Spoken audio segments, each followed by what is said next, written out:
Radhe Radhe friends. हमने अपनी last video में बात की थी ऋग्वेद की, जो सबसे पुराना है और इम्पॉर्टेंट है एग्ज़ाम पॉइंट ऑफ व्यू से। उसी सीरीज़ को कंटिन्यू करते हुए आज हम बात करेंगे बाकी 3 और वेद की और उनके इम्पॉर्टेंट पॉइंट्स की। अगर आपने वो लास्ट वीडियो नहीं देखी है तो उसे आप जा कर के देख सकते हैं, वो अभी भी हमारे चैनल पर अवेलेबल है। तो अब हम बात करते हैं मूव करते हैं अपने नेक्स्ट वेदों की तरफ में। तो हमारा जो पहला वेद है, पहला तो हमारा ऋग्वेद था जो हम ऑलरेडी पढ़ चुके हैं। हमारा दूसरा और इम्पोर्टेंट वेद है जिसे हम कहते हैं सामवेद।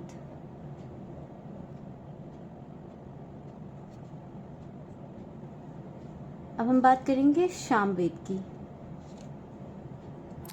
सामवेद में ऋग्वेद की ऋचा, ये मैं आपको अपनी पिछली वीडियो में पहले ही बता चुकी हूँ, बट फिर भी हम आपको बता देते हैं कि ऋचा का मतलब होता है दोहा या चौपाई।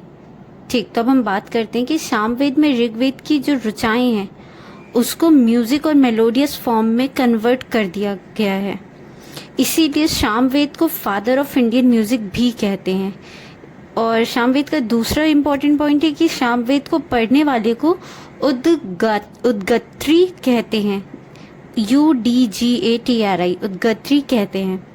नेक्स्ट है हमारा थर्ड वेद जो है यजुर्वेद, जिसमें रिचुअल्स या कह सकते हैं it is the compilation of वैदिक रिचुअल्स रूल्स।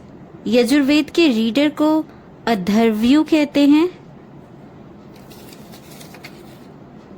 एंड जो चौथा और लास्ट कंपोज्ड वेद है हमारा अथर्ववेद।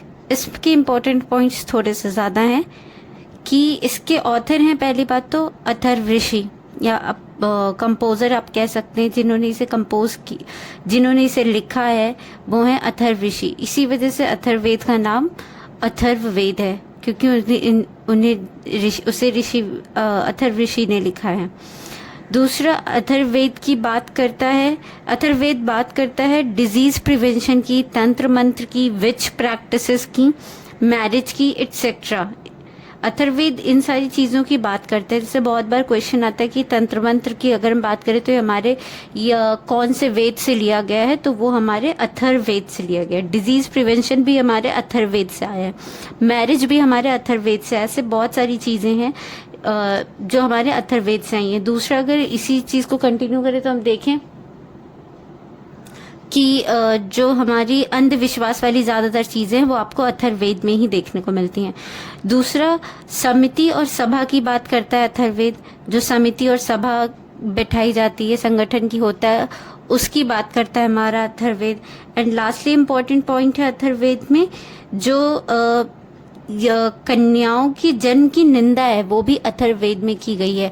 अब अथर्ववेद के आगे जो भी चीज़ें आप पढ़ते जाते हो, फिर अथर्ववेद सबसे लास्ट वेद है जो लिखा गया है, और ये धीरे धीरे वुमेन्स और शूद्रास को कैसे एक तरह से नीचा करता जाता है या मॉडर्न जो हमारे एक रूढ़िवादी सोच की तरफ धीरे धीरे बढ़ाता जाता है। तो उसका पहला जो अथर्ववेद में एक छोटा सा पॉइंट दिया गया है कि जो हमारा अथर्ववेद है वो कन्याओं के जन्म की निंदा करता है।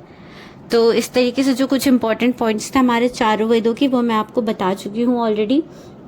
अगर आपने हमारा ऋग्वेद का पिछला वीडियो नहीं देखा है तो आप उसे डेफिनेटली जाके देखें, तो आप इस सीरीज़ को कंटिन्यू कर पाएंगे और हमारे चारों वेद के इंपॉर्टेंट पॉइंट्स को एग्जाम पॉइंट ऑफ व्यू से समझ पाएंगे।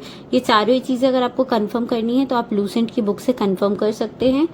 दूसरा, अगर आपको कुछ भी इंपॉर्टेंट ऐसा लगता है जो हमसे छूट गया या आपको लगता है करेक्शन की ज़रूरत है, तो आप डेफिनेटली कमेंट बॉक्स में जा करके बता सकते हैं। और अगर आप और इसी सीरीज़ में और ऐसी इंफॉर्मेटिव वीडियो से कनेक्ट रहना चाहते हैं तो हमारे चैनल को लाइक, शेयर एंड सब्सक्राइब करें।